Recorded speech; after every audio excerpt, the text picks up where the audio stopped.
एक गांव था जो बाहर से बिल्कुल आम और शांत दिखता था, लेकिन उस गांव में एक अजीब रहस्य छुपा हुआ था। हर शाम जैसे ही सूरज ढलने लगता, हर घर के लोग अपने अपने घर के बाहर सोना चांदी या अपनी सबसे कीमती चीज रख देते। कहा जाता था कि हर रात ठीक 12 बजे गांव के बीचों बीच एक अजीब सा दरवाजा प्रकट होता और उसमें से एक रहस्यमयी औरत बाहर निकलती। वह औरत हर घर जाकर कर्जा वसूलती और अगर कोई देने से मना कर देता या देर करता तो वह उसे पकड़कर अपने साथ ले जाती और फिर वह गायब हो जाती। ये सिलसिला लगभग 200 सालों से गांव में चल रहा था। कोई नहीं जानता था कि यह दरवाजा कहां से आता है और क्यों आता है। कुछ लोगों का कहना था कि यह दरवाजा सीधे पाताल लोक से जुड़ा है। इसी बीच गांव में 2 भाई आए, राइस्टार और ज्ञान भाई। वे गांव की परंपराओं से बिल्कुल अनजान थे और पास ही एक घर में रहने लगे। दिन भर खेतों में मजदूरी करते और अपने घर आकर सो जाते। एक दिन रात को ठीक 12 बजे जब ज्ञान गहरी नींद में था, तभी बाहर के शोर से उसकी नींद टूट गई। उसने खिड़की से झांक कर देखा तो गांव के बीचों बीच वह अजीब सा दरवाजा खड़ा था। उसमें से एक औरत बाहर आई और उसने एक आदमी को जबरदस्ती दरवाजे में धकेल कर अपने साथ ले लिया और फिर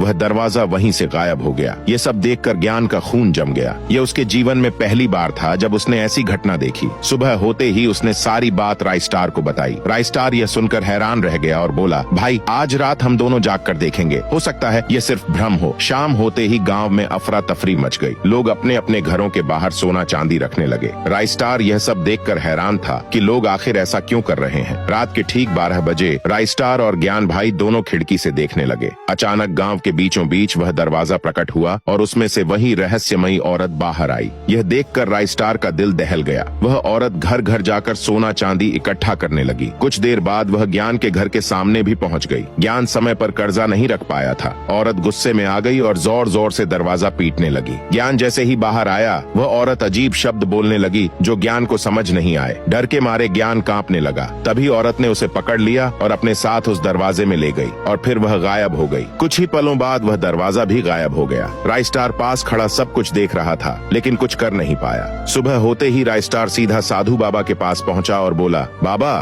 कृपया मेरे भाई को बचा लीजिए, उसे एक अजीब औरत पकड़कर अपने साथ ले गई है। बाबा शांति से बोले, इसे रोकने का एक ही उपाय है। भाद्र मास की अमावस्या की रात को जब वह दरवाजा कमजोर होगा और वह औरत कर्जा वसूलने में व्यस्त होगी, तब तुम्हें सीधे उस दरवाजे के बीचों बीच जाकर खड़ा होना होगा, तभी तुम सब जान पाओगे। राइस्टार ने बाबा की बात मानी और गांव लौट आया। कुछ दिनों बाद भाद्र मास की अमावस्या की रात आई। आधी रात को गांव के बीचों बीच वही दरवाजा प्रकट हुआ। औरत बाहर निकली और घर घर जाकर कर्जा वसूलने लगी। राइस्टार चुपचाप दरवाजे के पास जाकर खड़ा हो गया। जैसे ही औरत व्यस्त हुई, राइस्टार सीधे उस दरवाजे के अंदर चला गया और धीरे धीरे वहीं से गायब हो गया। कुछ देर बाद वह दरवाजा भी वहीं से गायब हो गया।